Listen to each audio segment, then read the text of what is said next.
big breaking news গোৱালপাৰাৰ বিশেষ পক্স আদালতৰ ঐতিহাসিক ৰায় ধৰ্ষণকাৰীক 20 বছৰ কাৰাদণ্ডৰ লগতে 20,000 টকা জৰিমনা গোৱালপাৰা জিলা সত্ৰ ন্যায়াধীশ জিতু বৰ্মনৰ আদালত তথা বিশেষ পক্স আদালতে আজি গোৱালপাৰা আদালতৰ বিশেষ পক্স আদালতে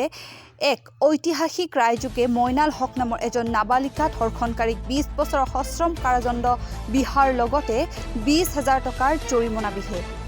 ধৰ্ষণকাৰী মইনাল হকৰ চুবুৰীয়াৰ 8 বছৰীয়া নাবালিকা এগৰাকী যেতিয়া তেওঁৰ ঘৰত খেলিবলৈ আহিছিল তেতিয়া মানৱৰূপী দানৱ তথা নৰপিশাচ মইনাল হকে নাবালিকাগৰাকীৰ গুপ্তাংগত আঙুলি সুমুৱাই দিয়াৰ দৰে বৰ্বৰ কাণ্ড সংঘটিত কৰে পৰৱৰ্তী সময়ত নাবালিকাগৰাকীৰ অভিভাৱকে ঘটনা সন্দৰ্ভত 2021 চনৰ 2 আগষ্ট তাৰিখে ধূপধাৰা থানাত এক গোচৰ ৰুজু কৰে এই সন্দৰ্ভত ধূপধাৰা থানাই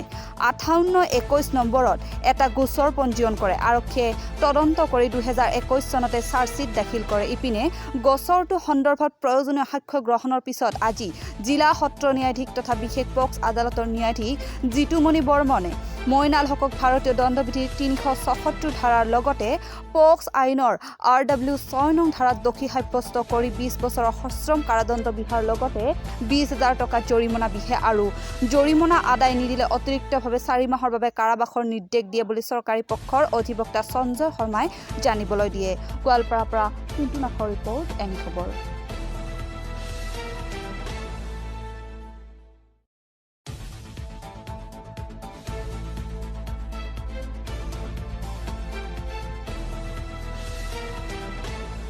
পৰৱৰ্তী পৰ্যায়ত আৰক্ষীয়ে চাৰ্জশ্বিট দাখিল কৰি তাৰপিছত সাক্ষ্যবাদী গ্ৰহণ কৰাৰ পিছত আজি মহামান্য আদালতে চূড়ান্ত ৰায়দান প্ৰদান কৰিছে আৰু চূড়ান্ত ৰায়দানৰ অন্তত তেখেতক 20 বছৰ সশ্ৰম কাৰাদণ্ডৰে দণ্ডিত কৰাৰ উপৰিও আৰু অতিৰিক্তভাৱে 20,000 টকাৰ ফাইন ইম্প'জ কৰিছে হৈছে যে দেশত যি কলিকতাৰ যি ঘটনা সেই ধৰ্ষণকাণ্ড হয় একচুৱেলি ধৰ্ষণকাণ্ড যিটো বৰ্বৰতা আৰু নাবালিকাৰ ওপৰত যি ঘটনা দিনক দিনে বৃদ্ধি পাই আহিছে আশা কৰিছোঁ যে এনেকুৱা ঘটনাৰ ফলত সমাজত এটা ভাল বাৰ্তা যাব আৰু যিবিলাক মানুহে এই ঘটনাৰ লগত জড়িত হোৱাৰ অভিপ্ৰায় ৰচনা কৰে বা এনেকুৱা ধৰণৰ ঘটনাত কুকৰ্মত লিপ্ত হয় তেওঁলোকৰ কাৰণে এটা ভাল বাৰ্তা সমাজলৈ যাব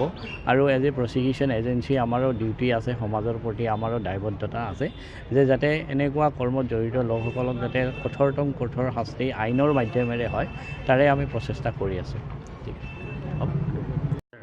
পক্সো আদালতৰ স্পেচিয়েল জাজ জিতুমণি বৰ্মন ছাৰৰ আদালতে